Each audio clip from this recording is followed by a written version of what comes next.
We want to move on to some of the issues surrounding the ongoing ethnic cleansing, genocide, and apartheid moves of the state of Israel, particularly how it has been concerning Palestinian political prisoners.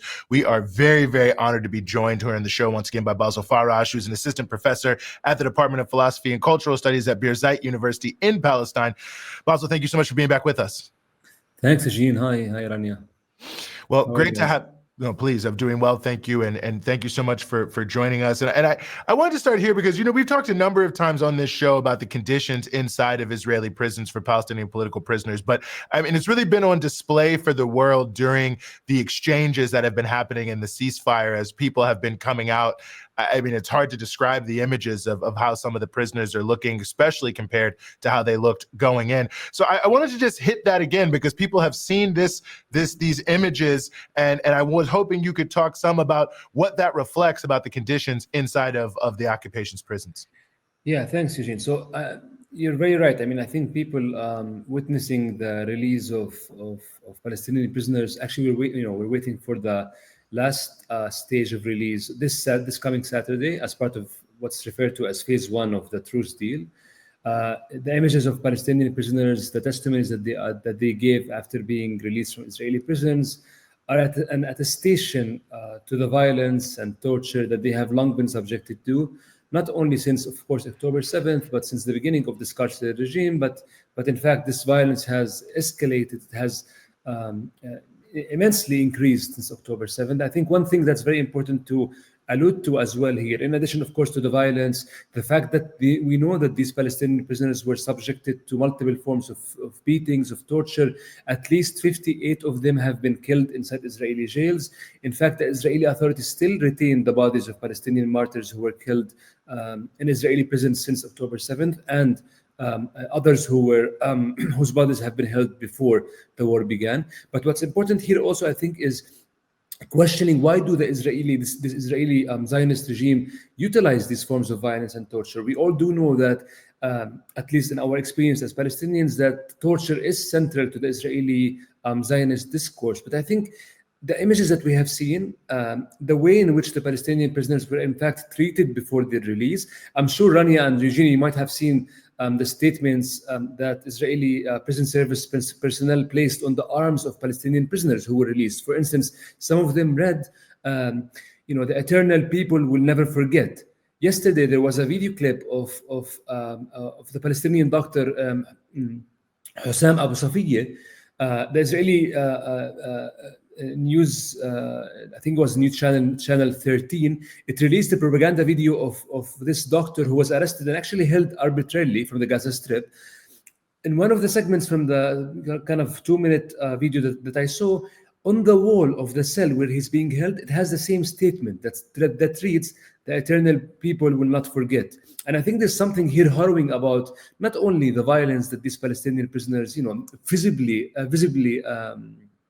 it appears very visible on their faces and their bodies, but also this kind of intention to racialize, to dehumanize Palestinians, and to inflict this kind of suffering, not only during their captivity, but in fact during the moment of their release. And I think that's where we understand the Israeli regime, because it's inflicting this torture and violence even in the moment that Palestinians actually treat as the most sacred, which is liberation, which is freedom. Even if in that moment the Israelis insist on exerting the most amount of violence, the most amount of torture, in comparison, in my opinion, to the ways in which the Palestinian resistance factions have been treating Israeli prisoners, the ways in which they actually, when the war began, when the genocide began, the Palestinian resistance factions they declared, if you release Palestinian prisoners, we will release all Israeli prisoners. Of course, the Israeli government did not do that. I think this is something very important here to discuss, and I think it tells us something about the nature of the Zionist regime. I mean, I think those are really important points to make, especially the juxtaposition between what we're seeing with the Israeli prisoners being released and the condition that they're in versus the horrific conditions, missing limbs, obvious signs, physical signs of torture, not even to include the mental torture taking place. And also the fact that these people that Israel is holding, I mean, they include doctors and medics and patients. And I mean, among many, many others, also political activists, of course. But in terms of the people they're holding from Gaza, I know images came out of Dr. Hossam Abu Safia in recent days, showing him shackled with obvious signs of torture. And this is somebody that was just a doctor. Sorry, you look like you want to say something about that. Go ahead. No, I'm asserting to what you're saying. It's what the Israeli regime has been doing since the war began, and of course prior to that, is in fact really arresting an entire population. It has been placing an entire population captive. Rania, you are very, very right that since the war began, they arrested most segments of the Palestinian society. So we're talking about doctors, teachers, students, where I work, professors, labor unionists, children.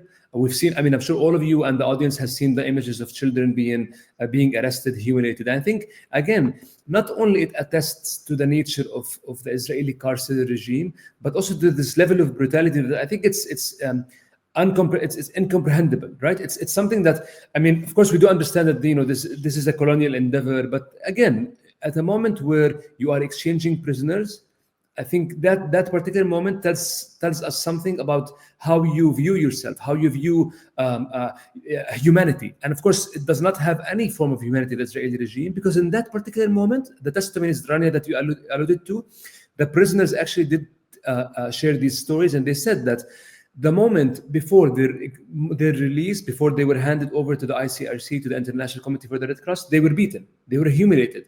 The video of Hossam Abu Safia yesterday and other prisoners again tells us something about this nature of this carceral regime.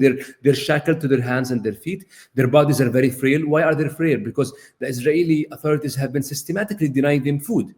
The 58 Palestinian martyrs I spoke about did not die simply because their life ended in Israeli captivity. They died because Israel exerted violence. They died because Israel denied them medical care. They died because Israel has been systematically denying them food. And these conditions, in addition, of course, to the isolation, we are talking about Palestinian prisoners who have not been able to communicate with their family members for over 16 months now. I think that by itself is an enormous amount of psychological torture. It's telling us something about the nature of the Israeli carceral regime. But again, it's a very brutal reality. And here I have to say, this is not novel. It's not new.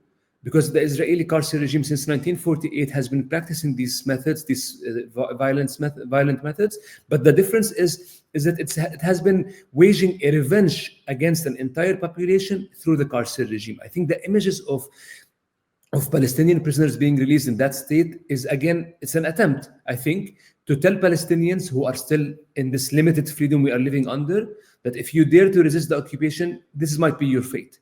And that's why they are publishing these images of Palestinians being tortured. That's why we heard the story of the Palestinian being gang raped in Sidi Timan. Let's remember that incident, of course, right? So there's this level of brutality that's faced with complete impunity by the Israeli regime. These soldiers, these prison service personnel actually, in fact, I should also say this, sorry. Yesterday, the clip I referred to about Hossam Abu Safia, and this is very true. It has a journalist, from an Israeli journalist. He's wearing a bulletproof protector. He's inside an Israeli prison, and he has a baton in his hand. So you can also, question this mentality. This is not a journalist. They're raising these citizens to become these brutal figures that unleash this violence against anything Palestinian.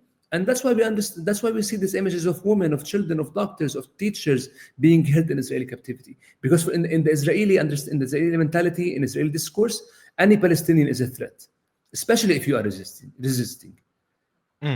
No, it's a good point, and I mean, it seems it covers just all aspects of society. I mean, it's a slight shift, but what you were saying made me think about this. Is when we look at the images of the West Bank, I mean, the way that they just tear up every form of infrastructure. I mean, it makes well, I mean, I guess it does make sense when you think about it, but I mean, it's an amazing statement. They say that, well, we're going in here to get quote unquote terrorists, and then they seem to spend all their time actually just tearing up the roads and destroying medical centers.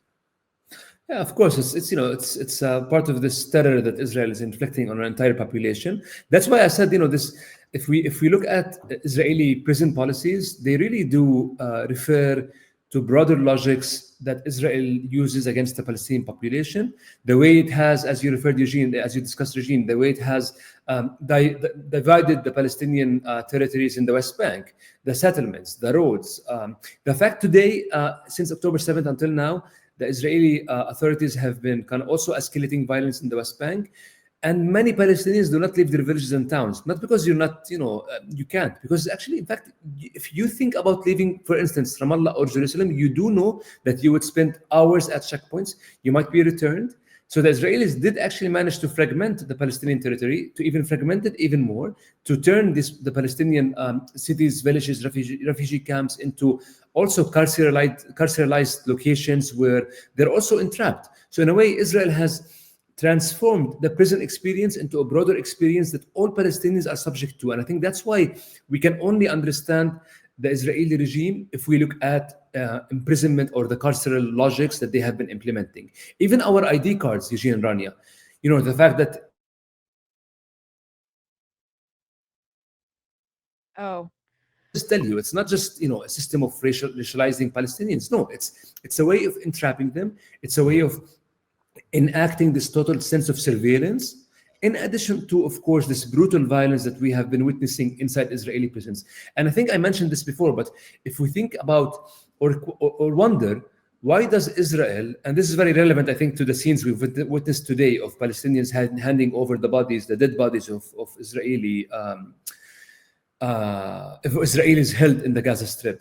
Why did and does still the Israeli regime hold the bodies of over 600 Palestinians captive, either in cemeteries of numbers or in freezers? This is, it's not an academic question, right? There's something else that's taking place here. The Israeli regime is holding these bodies, and also they're not holding them just as bargain ships, as they say. No, it's something to do with the brutal sense of this occupation, of this colonial endeavor, that views Palestinians dead and alive as a threat. Imagine this: a Palestinian who's killed inside prison. For instance, Walid Daqqa, who we discussed, who we talked about when he was killed in April of last year. Why do you hold his body and deny his family the right to burial? There's something not horrific only about this logic, right? It's terror. You're inflicting terror on an entire population to tell this population that you should not think about resisting. You should not think or dream about a better future, a better life for your children. Mm-hmm. That you should stay, as they have been practicing against Palestinian prisoners. You should put your head down and say, yes, sir. And this reminds us, I think, of what Fanon says, Frantz Fanon in his Wretched of the Earth, that the colonizer would never stop until the colonized subjects to the authority of the colonizer. And I think that's how we understand the logic of Israeli brutality. Again, why does Israel hold these bodies? And the Palestinian resistance factions, today we saw this, this scene where they handed over 4 dead bodies of Israelis. And I don't know if you saw the images. One of the banners behind them said that Netanyahu killed those prisoners, those Israeli prisoners. And it's very true. The Israelis do not even care about their own citizens. They could have ended this genocide day one. They didn't. They, in fact, intentionally attacked the locations where Palestinians were holding Israeli prisoners. It tells us something about the nature of this regime, I think, again. Mm-hmm, mm-hmm. No, absolutely. Well, a lot to keep following, a lot to keep sowing. As always, Basil, we appreciate you helping us sort through it all, and we will continue to do what we can to cover it. Basil Farraj, Assistant Professor at the Department of Philosophy and Cultural Studies at Birzeit University in Palestine. Thank you again so much for your time on the Freedom Side. Thank you for your time, Rania and Eugene. Thank you.